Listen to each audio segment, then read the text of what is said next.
Wahai para pemimpin-pemimpin di instansi, di organisasi, di lembaga, yayasan, atau komunitas, atau apalah.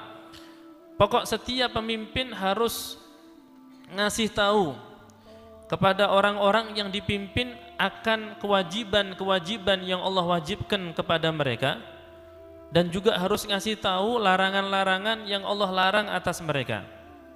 Contoh kecil, kita sebagai pemimpin dalam sebuah keluarga, ulun pian wahai para bapak, kita ini pemimpin dalam sebuah rumah tangga, kita pemimpin dalam sebuah keluarga, maka kita ini ada kewajiban, bukan hanya ngasih makan, bukan hanya ngasih nafkah, tapi kita berkewajiban ngasih tahu, ngajari, melajari istri dan anak-anak kita akan kewajiban-kewajiban yang Allah wajibkan kepada kita dan mereka, dan kita harus ngasih tahu larangan-larangan yang Allah larang atas kita dan atas mereka.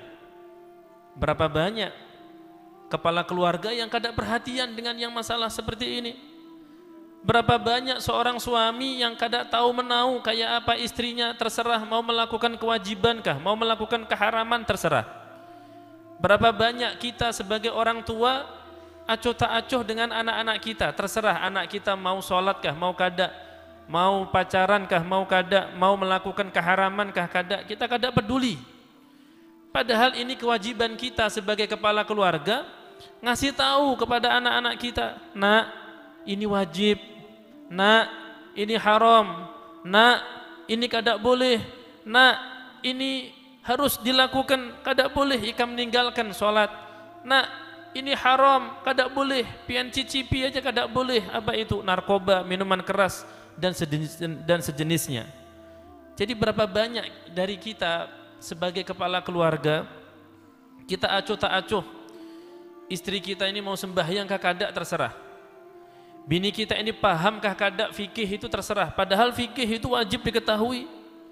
Kita sebagai suami harus ngasih tahu tentang sholat dan apa-apa yang berhubungan dengan sholat. Kalau kita kada bisa ngasih tahu, maka kita harus ngajak istri kita, bini kita untuk belajar.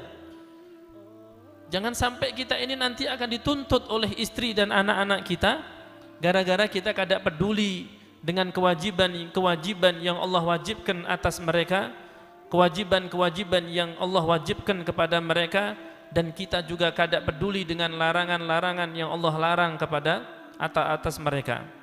Maka Al-Imam Al-Habib Abdullah Al-Haddad ngasih tahu ulun, ngasih tahu pian-pian semuanya, wahai para pemimpin, dan kita semuanya adalah pemimpin, baik itu pemimpin dalam rumah tangga, atau mungkin di antara kita ada pemimpin dalam sebuah lembaga, pemimpin dalam sebuah yayasan, pemimpin dalam sebuah komunitas, organisasi, perkumpulan atau apa, kita punya kewajiban. Kita punya kewajiban, yaitu ngasih tahu kepada orang-orang yang kita pimpin akan kewajiban-kewajiban yang Allah wajibkan kepada kita dan kepada mereka, dan larangan-larangan yang Allah larang atas kita dan atas mereka. Semoga Allah mudahkan ulun pian semuanya, para pemimpin-pemimpin keluarga, untuk bisa memberitahu dan ngasih tahu dan ngajari, melajari istri dan anak-anak kita akan kewajiban-kewajiban yang Allah wajibkan atas kita dan atas mereka. Amin, amin ya rabbal alamin. Jadi jangan sampai kita ini hanya fokus kepada nafkah. Nafkah itu wajib. Nafkah itu adalah suatu hal yang diwajibkan oleh Allah atas kita. Kita wajib ngasih nafkah. Tapi jangan lupa kita wajib ngasih ilmu, ngasih tahu kepada istri dan anak-anak kita. Jadi kalau seorang suami diem, kada ngasih tahu apa-apa kepada istrinya tentang kewajiban, tentang larangan-larangan yang Allah wajibkan atas kita, yang Allah larang atas kita, kok kada kita kasih tahu kepada istri dan anak-anak kita, kita dosa. Dosa. Jadi dosa seorang suami itu bukan ketika suami menelantarkan istrinya nggak ngasih nafkah, itu dosa.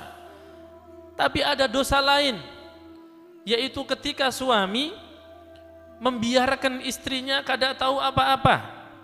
Seorang suami kada mendidik, seorang suami kada madahi istrinya.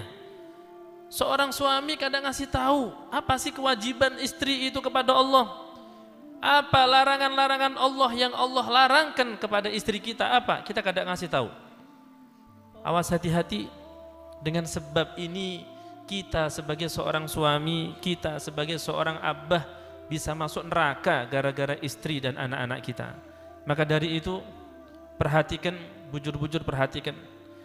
Kewajiban kita kepada istri dan anak-anak kita itu bukan hanya ngasih nafkah, tapi kita juga ngasih ilmu, ngasih pengetahuan, ngasih tahu bahwasanya mereka itu punya kewajiban yang harus mereka lakukan, yang itu adalah kewajiban langsung dari Allah Subhanahu wa ta'ala.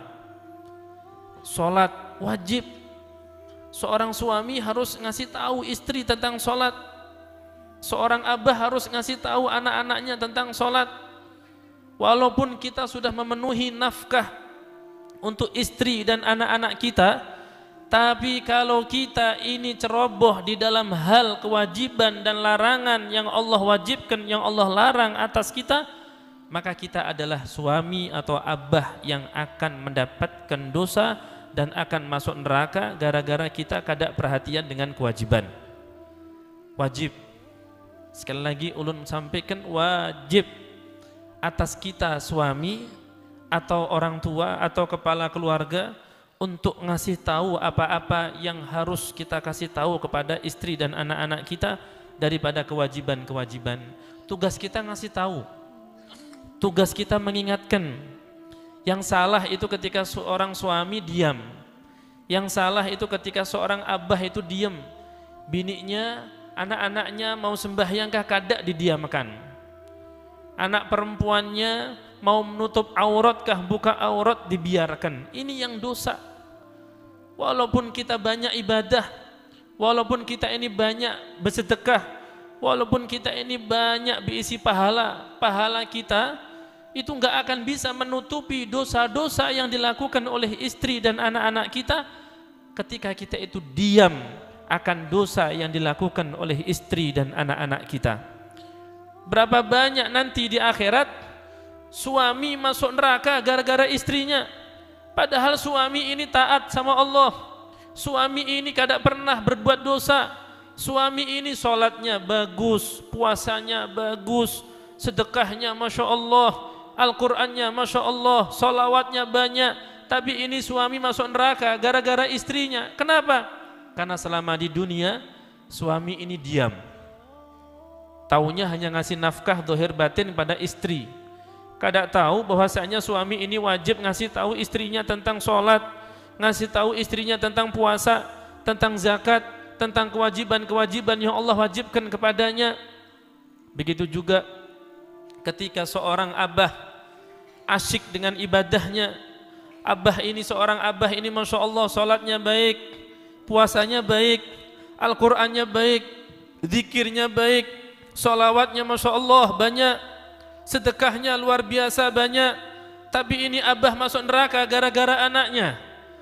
Gara-gara anak ini seorang abah, seorang orang tua masuk neraka, bukan karena dia meninggalkan sholat, bukan karena dia meninggalkan puasa, bukan karena dia meninggalkan zakat, bukan karena dia berbuat zina, bukan karena dia ini berbuat maksiat, tapi hanya satu sebab, gara-gara ini abah kada peduli dengan ilmu, dengan pengetahuan, dengan kewajiban-kewajiban dan larangan-larangan yang Allah wajibkan atas dia dan atas anak-anaknya, larangan-larangan yang Allah larang atas dia dan atas anak-anaknya.